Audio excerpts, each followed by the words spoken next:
പാലക്കാട് വാണിയംകുളം, ഒറ്റപ്പാലം, ഷൊർണൂർ തുടങ്ങിയ ഇടങ്ങളിൽ Congress CPM vote കച്ചവടം നടത്തിയെന്ന് BJP ഭരണത്തിലെത്തുന്നത് തടയാനാണ് വോട്ട് കച്ചവടമെന്ന് BJP വെസ്റ്റ് ജില്ലാ അധ്യക്ഷൻ P. വേണുഗോപാൽ പറഞ്ഞു. ഇവിടങ്ങളിൽ മിക്ക വാർഡുകളിലും 100-ൽ താഴെ വോട്ടാണ് UDFന് ലഭിച്ചിട്ടുള്ളത്.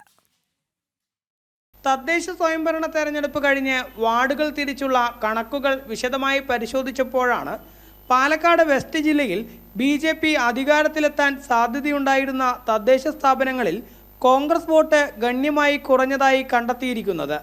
വാണിയംകുളം പഞ്ചായത്ത്, ഷൊർണൂർ നഗരസഭ, ഒറ്റപ്പാലം നഗരസഭ തുടങ്ങിയവിടങ്ങളിലെല്ലാം കോൺഗ്രസ് വോട്ടുകൾ CPMന് നൽകിയിട്ടുണ്ടെന്ന് BJP ആരോപിച്ചു. വാണിയംകുളം പഞ്ചായത്തിലെ ബഹുഭൂരിപക്ഷം വാർഡുകളിലും 100-ൽ താഴെ വോട്ടുകൾ മാത്രമാണ് കോൺഗ്രസിന് ലഭിച്ചിരിക്കുന്നത്. 2 വാർഡുകളിൽ 0 വോട്ടും ലഭിച്ചിട്ടുണ്ട്. ഇത് വ്യക്തമായ വോട്ട് കച്ചവടമാണെന്ന് BJP വെസ്റ്റ് ജില്ലാ അധ്യക്ഷൻ P. വേണുഗോപാൽ പറഞ്ഞു. പാലക്കാട് ജില്ലയിൽ കോൺഗ്രസ് പാർട്ടി വ്യാപകമായിട്ട് മാർക്സിസ്റ്റ് പാർട്ടിക്ക് വേണ്ടി വോട്ട് കച്ചവടം ചെയ്തിരിക്കുന്നു എന്ന കാര്യം ഏറെ ലജ്ജ ഉണ്ടാക്കുന്നതാണ്. എന്ത് ഡീലിങ്സാണ് മാർക്സിസ്റ്റ് പാർട്ടിയുമായിട്ട് കോൺഗ്രസ് പാർട്ടി ഈ തെരഞ്ഞെടുപ്പിൽ ഉണ്ടാക്കിയത് എന്ന് വ്യക്തമാക്കാൻ ഭാരതീയ ജനതാ പാർട്ടി കോൺഗ്രസിനെ വെല്ലുവിളിക്കുക.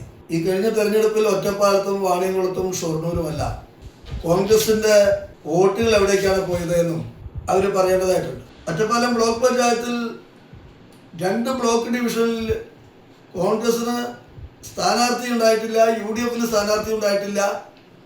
ആ വോട്ട് മുഴുവൻ കോൺഗ്രസ് മാർക്സിസ്റ്റ് പാർട്ടിക്ക് ചെയ്തതായിട്ട് നമുക്ക് കാണാൻ കഴിയും. അപ്പോൾ ഇത് യാദൃച്ഛികമായി സംഭവിച്ചതല്ല, അത് ബോധപൂർവമായുള്ള ഒരു ഇടപാടിന്റെ കണക്കാണ് അത് സൂചിപ്പിക്കുന്നത്. ഒറ്റപ്പാലം ബ്ലോക്കിൽ 3ഇടത്ത് UDF സ്ഥാനാർത്ഥികളെ തന്നെ നിർത്തിയിരുന്നില്ല.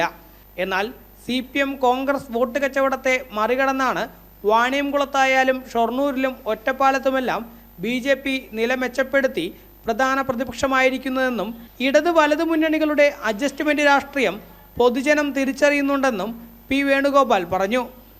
ജനം, പാലക്കാട്.